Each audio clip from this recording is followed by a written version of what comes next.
장 13절에서 18절입니다. 하나님께서 주시는 말씀 사사기 21장 13절에서 18절입니다. 우리 한 절씩 교독하시고 마지막 절 합독하시겠습니다. 온 회중이 림몬 바위에 있는 베냐민 자손에게 사람을 보내어 평화를 공포하게 하였더니 그때 베냐민이 돌아온지라 이에 이스라엘 사람이 기아베스 길르앗 여자들 중에서 살려둔 여자들을 그들에게 주었으나 아직도 부족하므로 백성들이 베냐민을 위하여 뉘우쳤으니 이는 여호와께서 이스라엘 지파들 중에 한 지파가 빠지게 하셨음이었더라. 백성의 그녀들이 이르되 베냐민의 여인이 다 멸절되었으니 그럼 이제 그 남은 자들에게 어떻게 하여야 아내를 얻게 할까 하고 또 이르되 베냐민 중 도망하여 살아남은 자에게 마땅히 기업이 있어야 하리니 그리하면 이스라엘 중에 한 지파가 사라짐이 없으리라. 그러나 우리가 우리의 딸 그들의 아내로 주지 못하리니 이는 이스라엘 자손이 맹세하여 이르기를 딸을 베냐민에게 아내로 주는 자는 저주를 받으리라 하였음이로다 하니라. 아멘. 우리 서로 앞뒤 좌우로 인사하시겠습니다. 잘 오셨습니다. 반갑습니다. 잘 오셨습니다. 오늘 Father's Day죠? 그럼 우리 해야 되겠네요. 우리 해피 Father's Day 하겠습니다. 해피 Father's Day, 해피 Father's Day. 참 우리 가정의 아버님들 정말 수고 많으셨습니다. 또 수고 많으시고 저도 아침에 딱 한 사람이 카드 주더라고요. 누군지 짐작이 되시죠? 딱 한 사람. 심지어 다른 사람 해피 파더스 데이도 안 하더라고요. 제가 오늘 좀 마음이 섭섭합니다. 그러나 오늘 여러분들을 보면서 너무 감사하고 행복하고 기쁘고 이렇게 함께 예배 드릴 수 있어서 정말 감사합니다. 그리고 여러분 정말 마음껏 축복하고 오늘 설교 제목은 그래서 은혜 또 은혜 오직 은혜 이렇게 정해봤습니다. 여러분 약속드린 대로 오늘을 끝으로 사사기를 마무리하겠습니다. 하나님의 말씀에 참 관심이 없는 이 시대에 여러분이 사사기의 이 정말 아픈 이야기조차도 하나님의 말씀으로 귀담아 들으시고 또 이렇게 거의 2달이 넘는 시간을 이렇게 함께 말씀 속에서 하나님의 음성을 들으신 것 정말 축복하고 또 다시 한번 감사드립니다. 여러분이 오늘 읽은 본문 사사기 21장 한번 읽어보셨죠? 분명히 읽어보셨으리라 생각합니다. 여러분 이 본문을 보면서 21장 전체 17장부터 쭉 읽어보시면서 아무렇지도 않은 것이 이상한 겁니다. 질문이 들어야 합니다. 온 이스라엘과 베냐민 지파의 전쟁, 그 전쟁 마지막에 이것이 끝나게 된 방법이 사실 도저히 납득이 안 되잖아요. 이게 성경에서 말하는 해결책이 이런 건가? 13절의 기록처럼 온 회중, 그러니까 이스라엘이 림몬 바위에 있는 베냐민 자손에게 사람을 보내어 평화를 공포한 것까지는 좋았죠. 근데 왜 600명이 베냐민 지파 600명이 림몬 바위에서 숨어 있었죠? 완전히 멸절을 당했잖아요. 그 많던 베냐민 사람들 남녀노소를 가리지 않고 다 죽고 600명만 남아 있었습니다. 이제야 정신을 차렸는데 그때 가서 이제 평화를 선포합니다. 근데 여러분 이 평화를 선포했지만 제가 앞에 얘기와 뒤에 이야기를 빼놓고 얘기할 수 없잖아요. 그러니까 거의 전멸 직전에 600명 남은 그 베냐민 지파를 다시 살려내는 방법. 아내를 주죠. 아내를 주잖아요. 근데 어떤 방법으로 줬죠? 또 다른 학살이었습니다. 여러분 이런 방법이 윤리적, 인간적으로 도저히 이해가 되세요? 이해가 되십니까? 적어도 오늘날의 도덕관념, 사랑과 희생을 강조하는 기독 윤리적인 기준에 이게 맞냐고요. 성경에 이런 사건이 기록되어 있다는 것 자체가 부끄러울 지경이잖아요. 그렇지만 제가 지난주에도 잠깐 말씀드렸듯이 이런 이야기를 가감없이 기록했기 때문에 이게 성경이라고요. 역설적이게도. 사람이 기록했다면 그런 건 빼버리고 싶잖아요. 좋은 것만 기록하고 싶을 거 아닙니까? 그런데 하나님께서는 이 말씀을 통해 뭘 보라고요? 인간의 진짜 본성을 보라고. 거기에 소망이 있는 게 아니라 그 인간의 죄성과 본성 앞에 절망한 자가 무엇을 붙듭니까? 십자가, 은혜를 붙들게 돼 있잖아요. 십자가의 소망을 붙들게 돼 있잖아요. 여러분, 사실 19장에서 20장, 21장에 등장하는 그 사건들을 이야기하기 위해서는 입에 담기도 거북스러운 단어들이 막 나열돼야 됩니다. 종교인의 타락, 첩, 집단 동성애, 집단 성폭행, 시체 훼손. 근데 이거 진짜 말을 제가 이걸 막 써놓고요. 막 보복 전쟁, 보복 학살, 막 여성 포로, 이거 뭡니까 이거 지금? 예? 무슨 영화에도 이런 거 안 나오겠어요? 제가 이걸 원고에 기록하고 나서 다 쓰고는요 한숨을 쉬었습니다. 여러분, 제가 읽은 주석 중에는요 21장에 대해 이런 표현도 있었습니다. 그대로 읽어드릴게요. 한 여인의 윤간으로 시작된 일이 한 지파와 성읍의 전멸로도 부족하여 집단 납치와 강간으로 끝났다. 그대로 이렇게 적혀 있어요. 여러분, 거기에 또 어떤 표현이 있냐면 심지어 온 이스라엘이 모여서 자신들의 맹세했잖아요. 뭘 주지 말자고? 아내를 주지 말자고. 그리고 또 뭐 했습니까? 전쟁에 참전 안 한 그놈들 누구야? 다 죽여버리겠어. 이걸 지키려고 그걸 고집하기 위해서, 그 맹세를 고집하기 위해서 무슨 짓을 저질렀냐고요. 야베스 길르앗 사람들을 학살하고 400명의 여자 포로들을 잡은 것, 실로에서 200명의 여인들이 납치되는 것을 방관했잖아요. 가만히 보고 있었잖아요. 내버려뒀죠. 요걸 어떻게 표현했냐면요, 혹시 이런 표현 들어보셨습니까? 악의 민주화, 악한 것의 민주화. 이걸 제가 영어로 거기다가 또 적어놨길래 wickedness is democratized. 여기 영어가 좀 편한 분들이 계셔서 악의 민주화, 악한 것이 민주화됐다는 거예요. 이게 뭘 의미할까요? 악한 일을 여러 사람이 저지르면, 그 악한 것을 여러 사람이 주장하면, 많은 수가 거기에 동참하고 동의하면 악이 어떻게 되고요? 정당화되고 보편화된다는 거예요. 딱 그랬죠. 진짜 그랬습니다. 여러분, 집단 동성애, 집단 성폭행, 집단으로 모여서 한 지파를 완전히 멸절시키고, 칼을 들고 베냐민 지파의 그 거주지를 완전히 멸절시키고, 그 비참한 전쟁에 참전하지 않았다는 걸 보면서 참 당신들 지혜로웠다고, 야베스 길르앗 사람들에게 당신들 참 지혜로웠다고, 참전 안 한 게 너무 다행이라고 이래야 되는데 가가지고 이게 뭐 하는 거냐고. 여러분이 악의 민주화라는 게 요즘도 일어나고 있죠. 악한 것도 여러 사람, 그러니까 다수가 주장하면 선한 것으로 바뀌죠. 그 대표적인 게 뭡니까? LGBTQ 아닙니까? 예? 아니, 제가 그걸 막 악마화하자는 게 아니라 그게 옳대잖아요. 그걸 법으로 보호받겠다는 거잖아요. 누군가 그게 잘못됐다고 이야기하면 그걸 법으로 보호받아서 그 입도 못 대게 하려는 거잖아요. 그러니까 그에 대한 동정 여론과 차별 금지, 포용 이런 좋은 단어로 포장해서 다수의 의견으로 성경적 진리와 하나님의 권위를 부정하는 거죠. 짓밟는 거죠. 그렇게 또 다른 역차별을 만들고 있는 거죠. 아무튼 여러분, 그렇다면 우리가 오늘 본문 속에 담긴 진정한 의미, 그러니까 하나님께서 이스라엘 백성들과 저와 여러분을 향해 이 본문 속에서 하시고자 하는 메시지가 뭘까요? 제가 사실은 요 메시지를 3가지로 정리를 해봤는데, 사실은 각각 하나씩 설교를 해야 이렇게 좀 더 의미가 전달될 텐데, 제가 약속을 드린 것처럼 저도 21장 계속 하려니까 힘들어가지고 오늘을 끝으로 넘어갈게요. 그런데 잘 들어보세요. 3가지로 제가 요약해 보겠습니다. 첫 번째는요, 인간 죄성이 폭로되는 겁니다. 어떻게 폭로되느냐 하면요,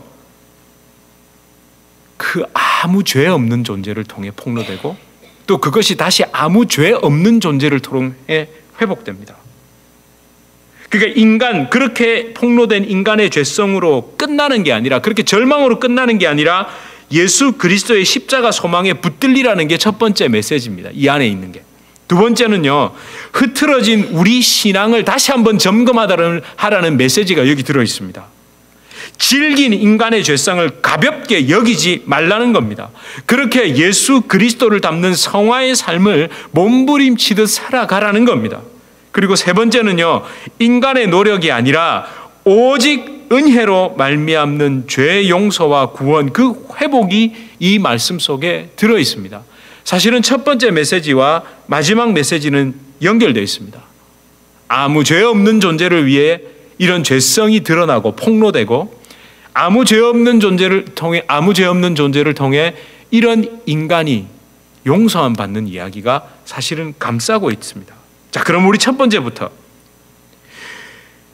익명의 여인에 의해 이스라엘의 인간성, 그 죄성이 폭로됐죠. 누구죠? 첩입니다. 사실 여러분, 사사기 19장에서 21장에 기록된 이스라엘 백성, 그 하나님 여호와 하나님을 믿는다고 했지만 결국 그 교묘한 종교성에서 벗어나지 못한 그 이스라엘 백성들의 모습을 누가 폭로했습니까? 뭘 통해? 그렇죠, 첩 사건을 통해.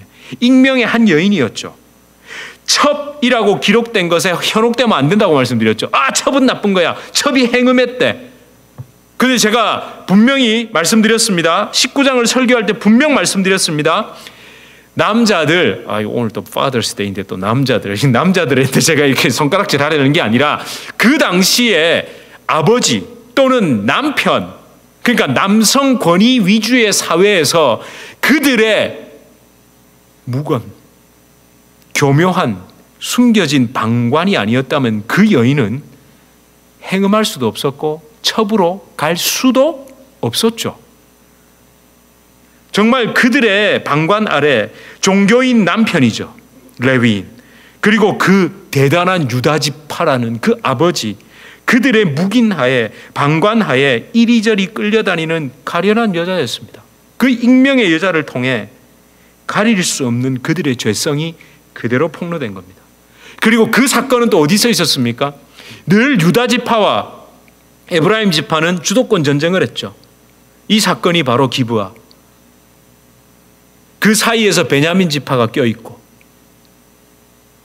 그런 아주 교묘한 위치와 그 장소에서 이 말도 아닌 사건이 일어나 버린 겁니다.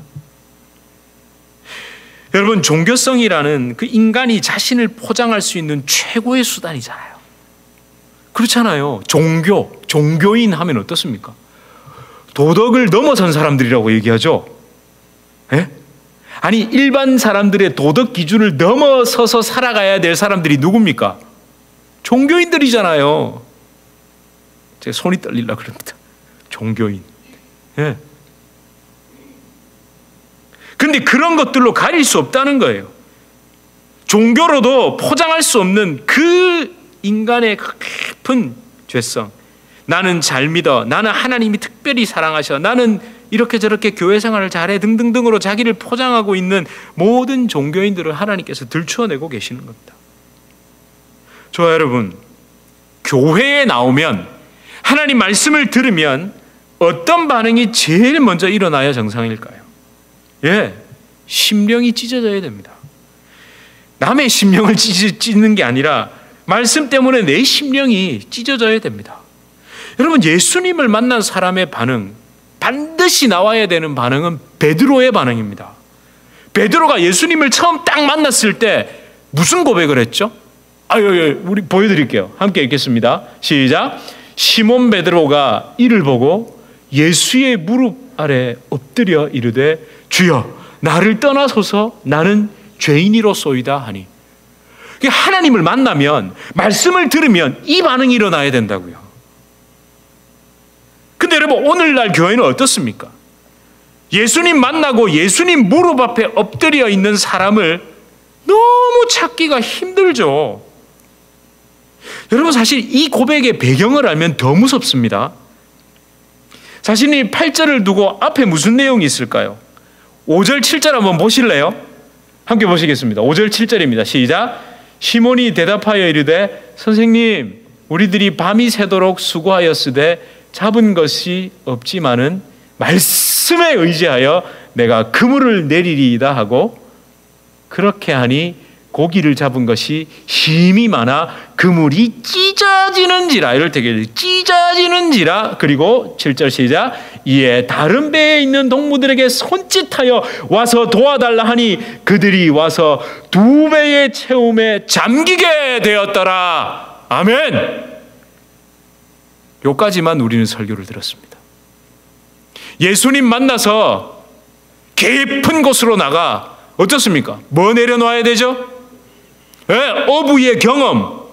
여러분 밤새도록 뭐 했습니까? 물고기 잡이 하다가 허탕치고 어디에? 물가에 대고 아이고 그물이나 깊고 있는데 예수님이 와가지고 야 깊은 곳으로 가자. 그래서 어떻게 해요? 주의 말씀 의지하여 믿는 자에게 능치 못함 없죠? 저 그 찬양을 비하하려는 게 아니라 저 찬양 좋아합니다. 맞습니다. 능력 있고 예수님 말씀에 의지하니까 그물이 찢어지도록 잡아서 막 2배에 채우고 잠겨. 할렐루야. 우리 막 거기까지만 했죠. 왜 8절 얘기 안 하냐고요. 왜 8절 얘기 안 하냐고요. 그러니까 어부의 지식을 내려놓고 예수님의 말씀에 의지하여 순종하여 허탕치고 돌아온 아침 깊은 물일지라도 그물을 내렸더니 그물이 찢어지도록 고기를 잡았습니다 해서 딱 끝난 겁니다. 고기 많이 잡고 돈 많이 벌면 축복이라는 수준에서 딱 끝난 거예요. 여러분 이런 게 말씀을 이용한 겁니다. 이용한 거라고요. 왜? 8절을 얘기 안 했잖아요. 8절에 뭐라고요? 시몬 베드로가 대답하되 주여 나 죄인입니다. 떠나세요. 여러분 베드로 무시하지 마세요. 예수님 3번 부인했다 이런 얘기 하지 마세요. 여러분 같으면 밤새도록 허탕쳤는데 예수님 말씀에 순종해서 물고기가 그렇게 잡혔다면 그 물고기 막 세면서 막 신나가지고 우와 능력 있다 그죠? 우와 물고기 봐라. 우리 다 그러고 있잖아요. 근데 그 물고기에 관심이 없어요. 관심이 없다고요. 엎드려서 그 발 앞에 엎드려서 죄인입니다. 떠나세요. 이럴 때 이런 말 써도 되나요? 대성 부른 나무 떡잎부터 알아본다 이런 말 써도 되나요? 저는 베드로 오르락 내리락 한 것 같지만 그 첫 고백, 그 첫 마음 물론 하나님이 주셨죠. 여러분에게 그 마음이 있으세요? 우리에게 그 마음이 있습니까? 예? 어쩌면 우리 아직도 그 펄쩍펄쩍 뛰고 있는 그 물고기에 관심이 있어서 그런 사람 많이 봤습니다. 아니 우리 이 중에 여러분 돈 많이 벌고 하나님이 축복 주셨다고 쏟아 부어 주셨다고 고백 안 하는 사람 누가 있어요? 아무도 없죠, 그죠? 우리 다 그렇게 생각했잖아요. 저도 그랬어요. 근데 거기에서 끝났잖아요. 그게 중요한 게 아니라 주님, 다 죄인입니다. 저와 여러분 예수님을 제대로 만나면요 범죄한 나의 실존, 죄인인 내 모습부터 보입니다. 그렇게 예수님을 믿으면 믿을수록 사실은 내 속에서 전투가 벌어진다고요. 지긋지긋한 내 자아, 죄에 찌든 그 범죄한 내 자아와 그 성령의 능력이 내 심령 속에서 부딪힙니다. 이 과정을 통과해야 됩니다. 이 영적 갈등과 영적 부대낌을 지나서 진정한 평안과 안식으로 나아가는 겁니다. 여러분 예수님 뭐라고 말씀하셨죠? 이런 영적 갈등에 대해 마태복음 10장 34절에서 분명히 말씀하셨습니다. 보실래요? 시작. 함께 읽겠습니다. 시작. 내가 세상에 화평을 주러 온 줄로 생각하지 말라. 화평이 아니요 검을 주러 왔노라. 예, 화평이 아니라 검을 던지러 왔대요. 그래서 35절부터 사실은 37절까지 이단들이 이용해 먹죠. 그게 뭐가 나옵니까? 가족 간의 불화를 얘기하죠. 예, 그게 잘못된 겁니다. 그런 뜻이 아닙니다. 제가 그것까지 다 알면 너무 길어져서 사실은 그 말씀의 결론 검을 던지러 왔는데 분명히 부딪힐 거라는 거예요. 부딪힐 거라는 거예요. 그러나 결국 그 38절부터 39절의 결론은요. 자기 십자가를 지고 나를 따르지 않는 자도 내게 합당하지 아니하느니라. 자기 목숨을 얻는 자는 잃을 것이요 나를 위하여 자기 목숨을 잃는 자는 얻을 것이라. 그러니까 여러분 절대 이거 하지 마세요.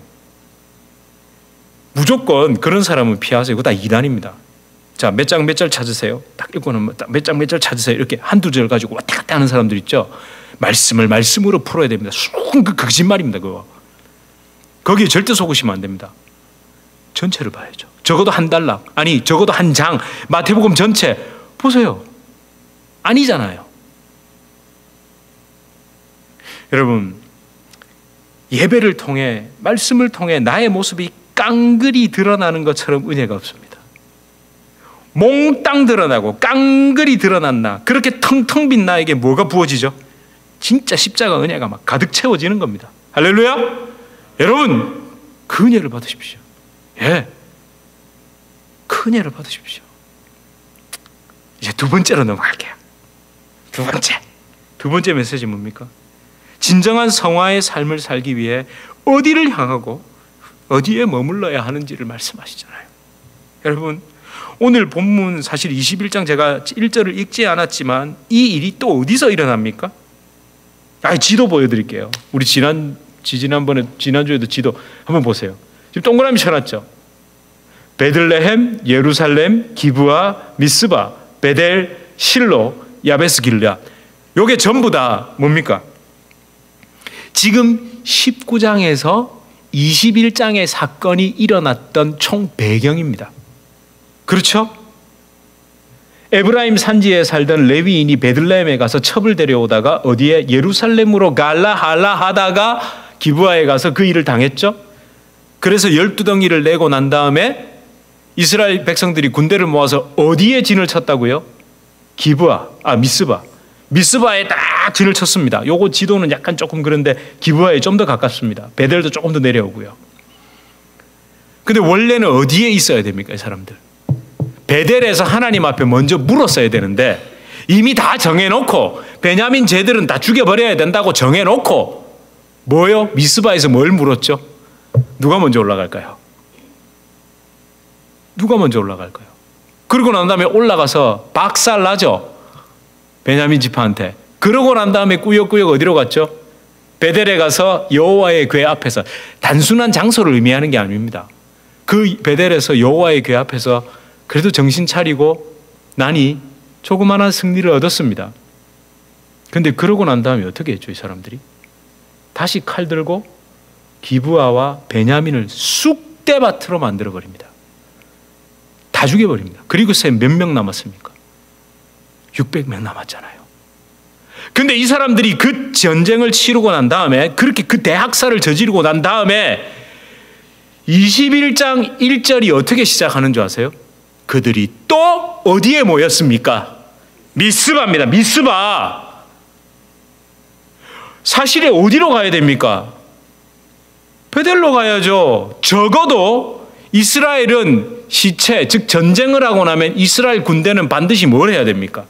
정결 규례를 해야 되죠. 그 정결 규례를 하기 위해서라도 어디에? 여호와의 궤 앞에 베델에 가야 합니다. 근데 또 미스바에서 뭐 맹세합니까? 그래, 잘됐다. 오늘 우리 마 주지 말자. 딸 주지 말자. 이거 하죠. 맹세해버립니다. 그리고 났더니 또 정신이 돌아왔나 봐요. 1절과 2절 사이에 어떻게 되어 있습니까? 베델에 갔죠. 베델에 가서 어머나 여호와 앞에, 그때야 번제를 드리고 나니 아이고야 우리가 뭔지 됐지. 이때야 이러고 있습니다. 참 안타깝죠. 여러분, 그 20장의 기록처럼 그 베델에서 회개했지만 또다시 엉뚱한 짓하고 또다시 미스바에 모여서 엉뚱한 맹세하고. 여러분 한번 상상해 보세요. 베냐민을 쑥대밭으로 만들고 와서 미스바에서 씩씩거리고 칼 들고, 여러분 알잖아요. 그런 짓을 저지르고 나면 사람이 어떤 상태가 되죠? 예, 엄청난 스트레스와 막 그 공황, 이게 말 그대로 제정신이 아닙니다. 근데 그 상태에서 그냥 흥분해서 맹세해버린 거예요. 그 정신 차리고 보니까 한 지파가 완전히 멸절되게 생겼거든요. 근데 맹세는 했죠. 여러분, 우리 참 같은 내가 이런 실수를 반복한다는 걸 안다면 가장 먼저 어디를 찾아가서 엎드려야 하냐고요. 어떤 일이 발생하고 어떤 사건이 발생했을 때 가장 먼저 찾아가야 할 곳은 여호와의 궤 앞, 즉 베델이라는 거예요. 근데 우리는 지금도 또 미스바에서 그러고 있는 거예요. 막. 여러분, 우리는 성화의 과정을 걸어가면서 살아가고 있잖아요. 예수님 닮는 삶을 살기 위해 우리 그 삶을 살겠다고 했잖아요. 그래서 가까이 해야 하는 곳이 있죠. 미스바가 아니라 어디요? 베델입니다. 베델. 여호와의 궤가 있는, 하나님의 임재가 있는 그 베델이라고요. 여러분, 이건 단순하게 지명 혹은 장소를 말하는 게 아닙니다. 그러나 동시에 장소도 의미합니다. 왜요? 오늘날로 말하자면 교회잖아요. 교회. 여러분, 그런 경험이 있으시죠? 답답하고 마음 아프고 막 힘들고 가장 괴로울 때 여기 주저앉고 싶은데 꾸역꾸역 차를 몰아 교회에 가서 기도하고 예배 드리신 경험이 있으시죠? 예? 홀로 아무도 없는 그 예배당에 앉아 눈물 툭툭 흘리며 기도해 보신 적이 있으시죠? 아니, 아무것도 없는 사람들처럼 왜 그러세요? 있으시잖아요. 또 거기를 못 간다면 이곳이 주님이 임재하시는 베델임을 믿고 하나님 앞에 엎드려 기도부터 하고, 기도가 안 나올 때는 주여 은혜를 주십시오, 주님 은혜를 주십시오, 이렇게 해보신 적 없어요? 가장 먼저 가장 어떻게 해야 할 바를 모를 때 예수님부터 찾아보신 적 분명히 있으실 거 아닙니까? 여러분, 그래서 지금 예배 자리에 가장 먼저 오시고 이렇게 사모하신 거 아닙니까? 아니, 누가 그러시더라고요. 오늘 길거리에 차가 없다고, 다들 어디 파더스 데이라고 다들 바베큐 굽고 집 안에 들어앉아 있는지. 근데 여러분, 지금 여기 와서 예배 드리고 계시잖아요. 너무 감사하고 귀하고. 여러분, 이제 마지막 세 번째 메시지입니다. 웬일로 하나 둘 셋을 하고 있나 이러시는 분들이 있을 것 같아요. 세 번째 메시지입니다. 여러분, 이런 이스라엘의 범죄와 자신들의 복수심과 그 인간 내면에 끌어오르는 그 잔혹함으로 결국 저질러버린 이 사건이 마무리되는 과정을 다시 한번 묵상해 봅시다. 사실은 오늘 본문, 그러니까 사사기 19장에서 시작된 인간 죄성, 그 밑바닥으로 말미암은 멸망, 그 베냐민 지파 그 멸족을 막아서시는 그 하나님의 눈물 어린 그 뼈아픈 해결 방법을 한번 보십시오. 이 속에 녹아있는 예수 그리스도의 십자가 은혜, 아무 죄 없는 예수 그리스도의 죽음, 이런 나 때문에 대신 죽으신 예수님으로 말미암아 생명을 보존받게 된 이 놀라운 은혜가 이 속에 있다니까요. 예, 세 번째 메시지, 복음, 십자가 복음 그 자체입니다.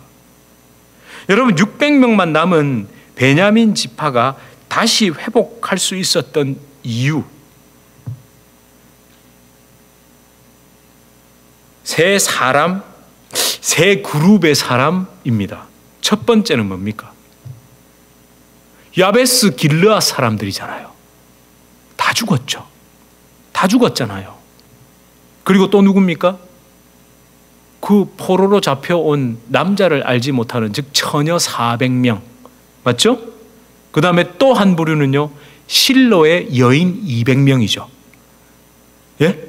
근데 제가 요 세 그룹만 이야기했지만 그 앞에 어떤 수식어가 붙어야 합니까? 아무 죄 없는이 붙어야 됩니다. 뭘 잘못했죠, 이 사람들이? 여러분, 뭘 잘못했냐고요? 잘못한 게 있다면 야베스 길르앗 사람들은 그 레위인의 선동에 넘어가지 않았죠. 에? 안 넘어갔잖아요. 이게 배신입니까? 안 넘어간 겁니다. 그래서 안 온 겁니다.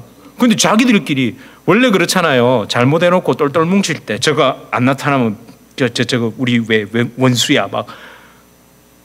근데 원래 명분이 있게 모인 사람들은요, 아, 그것도 자기 선택이야, 이렇게 나온다니까요. 원래 우리끼리 이거를 강조하면서 배신자로 낙인 찍는 건 끼리끼리 모인 그 사람들이 잘못했기 때문입니다. 분명한 명분이 있고 이게 옳다라고 생각한다면 오지 않은 그 사람을 절대 정죄하지 않습니다. 맞잖아요. 네. 아니 여러분 미국에 사시잖아요. 범죄하는 게 아닌 다음에는 자신의 개인의 선택을 존중합니까 안 합니까? 미국은 하지요. 우리 미국 가서 좋은 거 배우자고요. 사실은 우리 한국 사람들의 가장 그 뿌리 깊은 그게 뭡니까? 그 배신자 낙인 찍기잖아요. 이건 그거에 없는 거니까 넘어갈게요. 다들 반응들이 왜 그러세요? 우리는 안 그렇습니다. 미국 와서 우리 오래 살았잖아요. 우리는 이제 그 각자의 그 자유로운 선택에 대해서 존중해 줘야 합니다. 자, 아무튼 제가 이 세 그룹의 사람들 앞에 어떤 수식어요? 죄 없는, 아무 죄 없는 사람. 특별히 여러분, 실로의 여인들을 한번 보십시오. 여기에 좀 의문이 가실 수도 있습니다. 아니 실로의 여인들, 여러분 19절에서 20절 한번 같이 보실까요? 시작. 또 이르되 보라 베델 북쪽 르보나 남쪽 베델에서 세겜으로 올라가는 큰 길 동쪽 실로에 매년 여호와의 명절이 있었다 하고 20절 베냐민 자손에게 명령하여 이르되 가서 포도원에 숨어 보다가 실로의 여자들이 춤을 추러 나오거든 너희는 포도원에서 나와서 실로의 딸 중에서 각각 하나를 붙들어 가지고 자기의 아내로 삼아 베냐민 땅으로 돌아가라. 자 여러분 요거를 조금만 더 깊이 한번 생각해 보십시오. 실로의 여자들과 21절을 여기 보시면 실로의 여자들이라고 되어 있고 또 실로의 딸이라고 되어 있죠. 그럼 분명히 결혼 정년기는 됐으나 분명히 처녀들일 겁니다. 결혼을 안 한 그 딸들이죠. 여러분 이 사람들이 누굴까요? 여러분 이게 막연하게는 앞에 절기를 지키러 왔다고 되어 있지만 잘 들으셔야 됩니다. 이스라엘의 절기를 반드시 지켜야 하는 사람들은 남자입니까? 여자입니까? 남자입니다. 예. 사실은 절기를 지키기 위해서는 남자들이 갑니다. 그러니까 실로의 이스라엘의 절기 명절을 지키기 위해 여자들이 왔을 확률보다 남자들이 거의 다 왔겠죠? 그러면 실로에서 거주하고 있고 실로에서 명절을 지킨다는 말은 거기에 뭐가 있다는 이야기입니까? 반드시 여호와의 궤가 있어야 됩니다. 물론 아직까지 지금 사사기 시대에는 베델에 있기도 하고 실로에 있기도 하고 정확하지는 않습니다.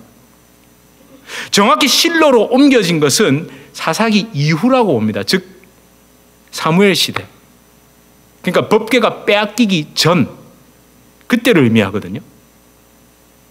장소를 특정하기보다 그렇다면 여호와의 명절을 지키기 위해 성막을 설치하고 법궤를 옮기고 그 모든 제사를 주관하던 사람들은 결국 누굽니까? 레위인들이죠. 그렇다면 실로의 여인들, 실로의 딸들이라는 것은 누구를 의미하겠습니까? 제가 지금 이건 여러분에게 유추를 해드리는 겁니다. 그러니까 실로에 거주하고 있는 사람일 가능성도 있지만 실로라는 장소는 이때 이후부터 실로로 불려 있을 가능성도 있습니다. 왜 그러냐면 20절 아까 19절에 보니까 실로를 설명할 때 길로 설명하고 어디에서 가깝고 어디에서 가깝고 그렇다면 그 실로라는 곳은 사람들이 많이 원래부터 거주했던 장소일 가능성도 있지만 많은 사람들이 모일 수 있는 넓은 곳이었을 가능성도 충분히 있다는 거예요. 그러니까 성읍을 만들어 놓고 거기에 사람이 막 거주하고 하지 않았을 가능성이 있다는 거죠. 그러니까 절기 때마다 레위인들이 거기에 뭘 설치하고요? 성막을 설치하고 그곳에서 절기를 지켰을 가능성도 충분히 있다는 겁니다. 여러분 이걸 가지고 이거 주석이 안 나오는 겁니다. 또 이걸 가지고 막 저한테 따지시면 제가 신학자가 아니기 때문에 그러나 제가 면밀히 검토하면서 충분히 그럴 수 있겠구나. 그렇다면 여러분 실로의 여인들은 절기를 지키기 위해, 왜냐하면 보통의 주석서들은 그런 이야기들을 해요. 왜냐하면 베냐민 지파와 그 이스라엘 백성들이 여성 납치를 방관했다. 여기에 포커스를 맞추거든요. 범죄함에. 여러분, 범죄함에 포커스를 맞추면 오늘 집에 가서 또 우리는 다 괴로워 죽습니다.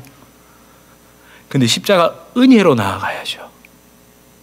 그 하나님이 그 범죄한 이스라엘을 용서하시고 그 베냐민 지파 멸족된 그들을 회복시키는 방법에 포커스가 가야죠. 그렇다고 죄를 지으라는 말이 아니라, 그래서 하나님 십자가 은혜를 붙들고 우리가 살아날 소망이 있는 거죠. 여러분, 그 실로의 여인들은 레위인들의 딸이었을 가능성이 아주 높습니다. 그 레위인들의 딸들.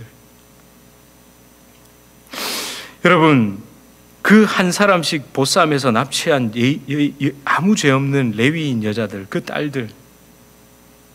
여러분, 이 모든 비극의 해결, 뿌리 깊고 교묘하고 질긴 인간 죄성으로 말미암은 그 범죄가 은혜로 마무리되는 것에는 아무 죄 없는 야베스 길르앗 사람들, 아무 죄 없는 그 400명의 처녀들, 아무 죄 없는 그 실로의 여인들,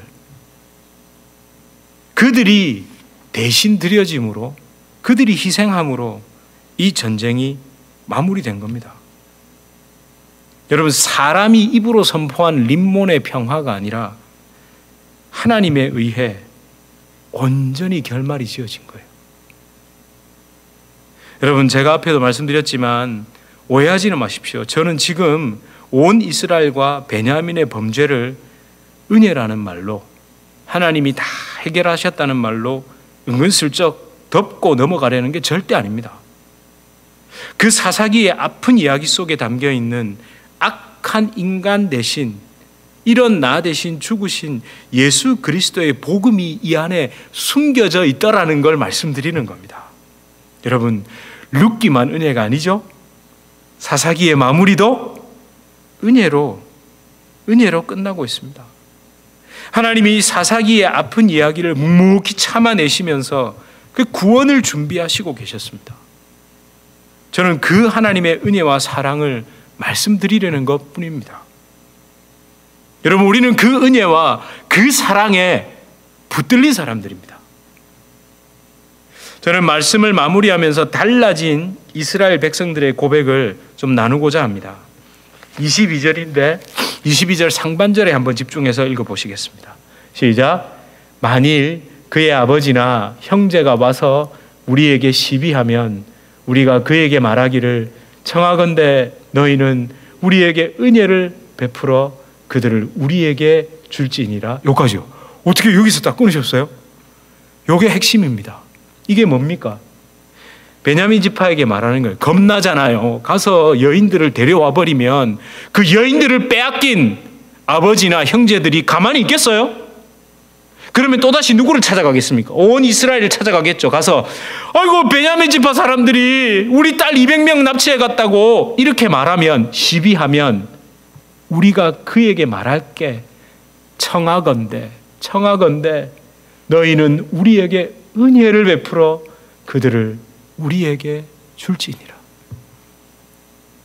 예전 같으면 어떻게 했겠습니까?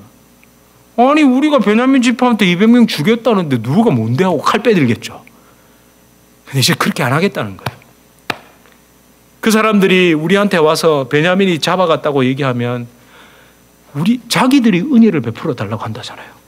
은혜를 좀 베풀어 주세요.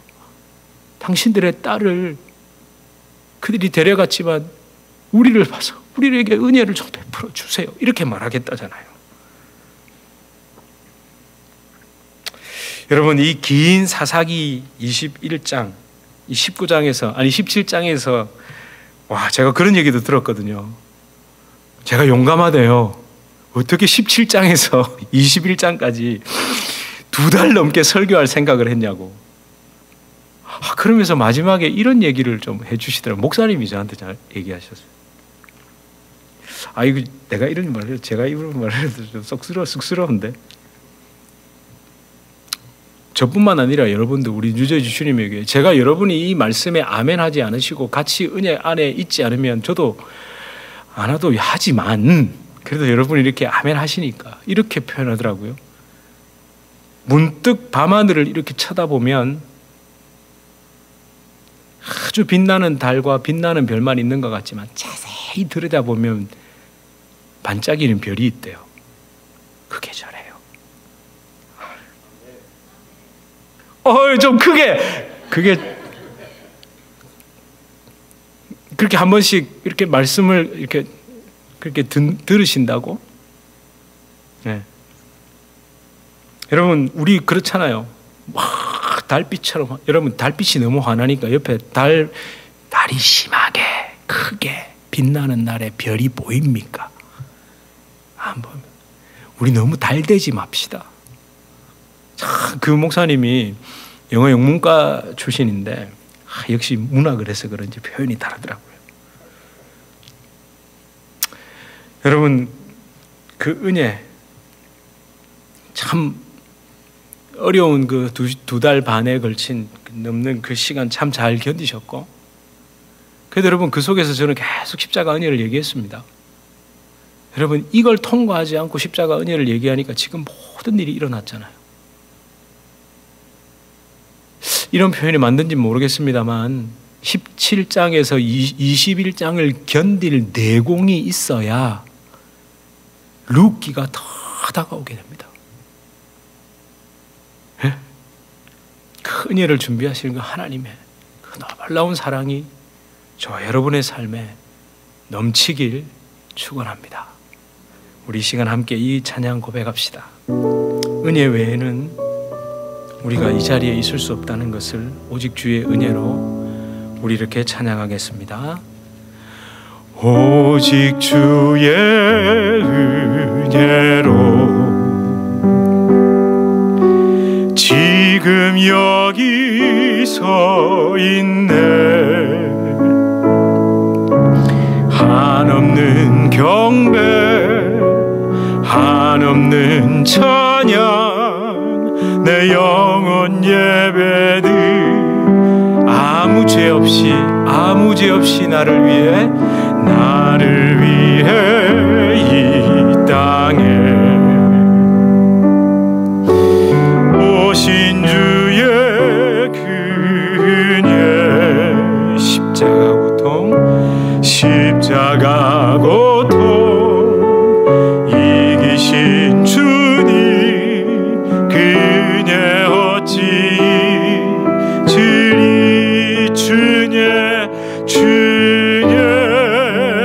날 채우시네. 주녀 보게 하시네.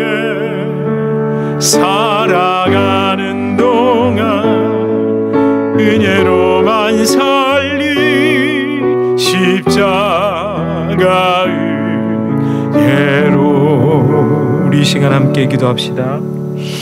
여러분, 하나님 만나고 예수님 만나고 말씀 앞에 서서 깡그리 모조리 내가 드러나고 밝혀지고 폭로되는 것을 경험해 보셨습니까?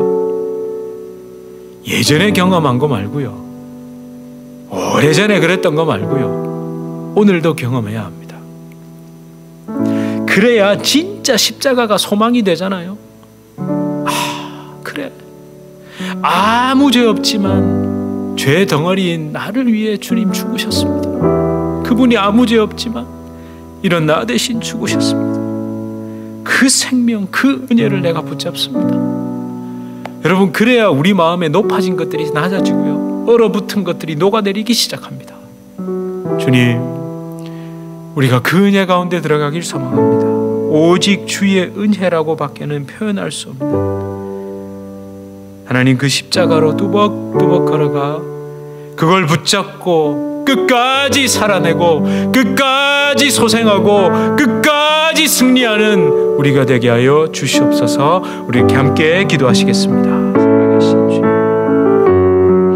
하나님 감사합니다. 주님, 예수 그리스도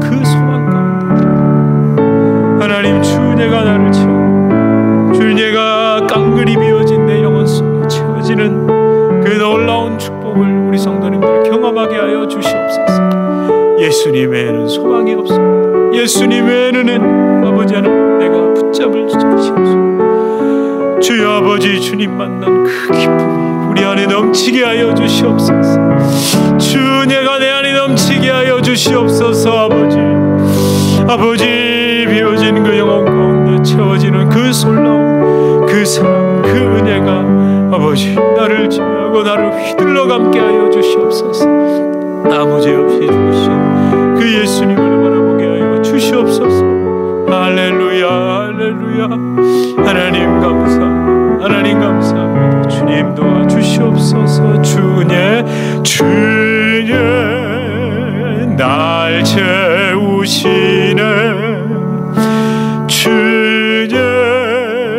보게 하시네. 살아가는 동안 은혜로만 살리 십자가 은혜로. 하나님, 아무 죄 없이 나 대신 죽으신 예수님을 다시 한번 생각합니다. 아무 죄 없이 십자가에 죽으신 그 주님을 만나야 합니다.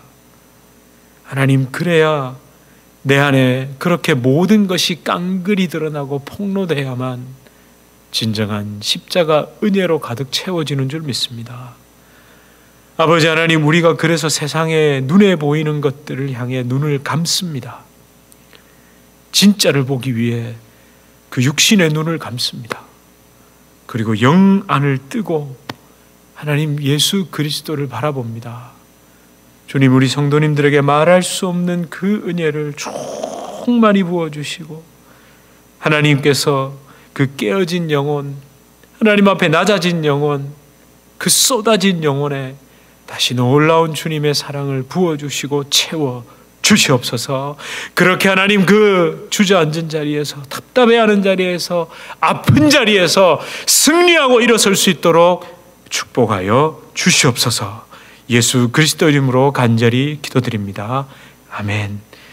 우리 주 예수 그리스도의 은혜와 하나님 아버지의 극진하신 사랑과 성령 하나님의 위로 교통교제에 충만케 하시는 역사, 진정한 깨어짐 가운데, 진정한 쏟아짐 가운데, 진정한 비워짐 가운데 아무 죄 없이 죽으신, 나를 위해 죽으신 십자가의 은혜가 가득 채워지고 그 은혜만을 따라 살게 하시는 성령의 놀라운 역사가 우리 주님의 교회 성도님들과 주님의 교회로 불러주실 주의 귀한 자녀들 개인의 삶, 가정, 생업, 직장, 사업 하시는 모든 일 가운데 이제로부터 영원토록 함께 있을지어다.